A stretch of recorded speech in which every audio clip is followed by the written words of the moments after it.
చేయితు చేయితు.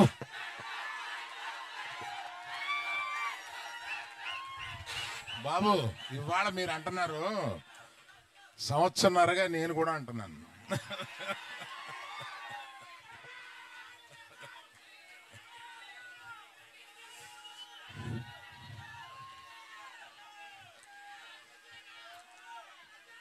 అందరికీ నమస్కారం. ఇక్కడికి విచ్చేసిన మీడియా వారికి, ఇక్కడికి విచ్చేసిన ప్రేక్షాభిమానులకి, పర్టికులర్గా అక్కినేని అభిమానులకి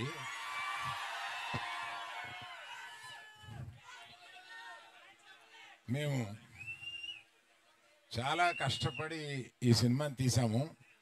ఎంత కష్టపడినా ఫైనల్గా మీరు ఆదరించే స్థాయిలోనే మా ఆనందం ఉంటుంది. ఈ సినిమా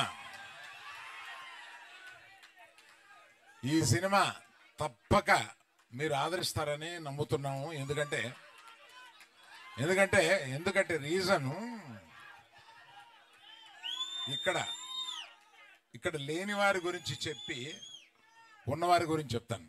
ఇక్కడ చందు మొండేటి ఆయన ఇచ్చిన బేసిక్ కథని చాలా చక్కగా మార్చి అత్యద్భుతంగా మీ అందరికీ నచ్చేలాగా, మీరందరూ ఈ సినిమాలో చాలా ఆనందపడేలాగా, చాలా గుండెల్లోంచి మీకు హావభావాలు వచ్చేలాగా ఆయన తీశారు.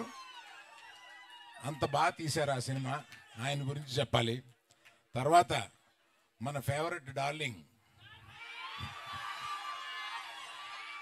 సాయి పల్లవి గారు అద్భుతంగా నటించారు ఇందులో.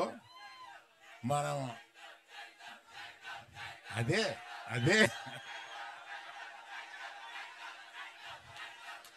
సరే, మరి ఆయన గురించి చెప్పాలంటే మీరు ఆగాలి కదా. ఆయన ఏ సినిమాలోనూ ఇంతవరకు నటించని స్థాయిలో నటించారు.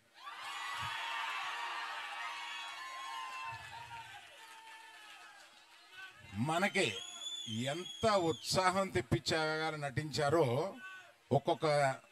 ఒక్కొక్క కొన్ని సీన్స్లో ఆయన మన గుండె కరిగిపోయేలాగా కూడా నటించారు. సో అన్ని రసాలు ఈ సినిమాలో ఆయనకి ఉంది కనుక ఆయన తప్పనిసరిగా బెస్ట్ పర్ఫార్మెన్స్లో ఈ సినిమాలో తీసుకొస్తారని సినిమా చూసిన నేను చెప్తున్నాను. That is Chaitu, our Chaitu.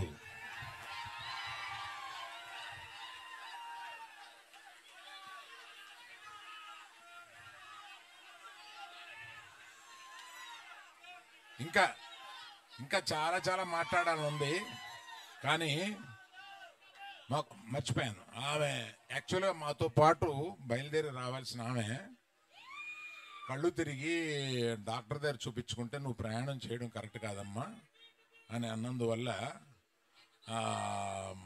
మన పల్లవి ఆగిపోవాల్సి వచ్చింది. అందువల్ల మీరు తన మాటగా మీకు చెప్పమందని చెప్పి నేను చెప్తున్నాను.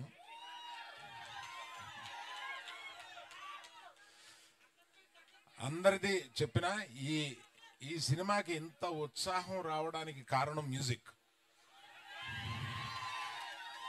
దేవిశ్రీ ప్రసాద్ ఈ సినిమాలో మ్యూజిక్ని చించి చాటేశాడు. అసలు రీ రికార్డింగ్ స్కోర్ కానీ ఇది కానీ మ్యూజిక్స్ కానీ ఒక్కో పాట వస్తుంటే అన్ని పాటలు హిట్ చేశాడు.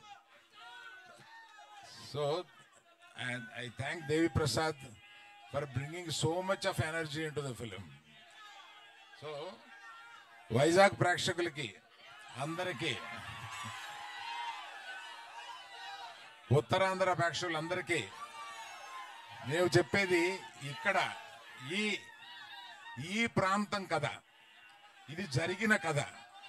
శ్రీకాకుళంలో ఒక చిన్న ఊర్లో జరిగిన కథని, ఆ కథని నిజంగా జరిగిన కథని ఈయన కథారూపంలో పెడితే దాన్ని సినిమాగా మేము తీసాము. తప్పక 7వ తారీఖున సినిమా చూసి మీరందరూ చాలా ఆనందపడతారని నేను వెయిట్ చేస్తాను. Thank you.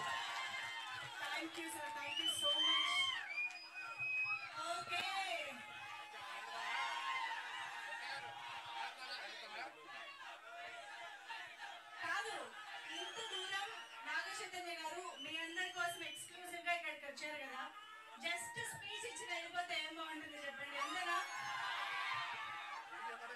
సార్, తండ్రికి విశాఖపట్నం చాలా స్పెషల్, అలాగే మీకు మీ అభిమానులు చాలా స్పెషల్, కాబట్టి వాళ్ళ కోసం స్పీచ్ కి బియాండ్ సంథింగ్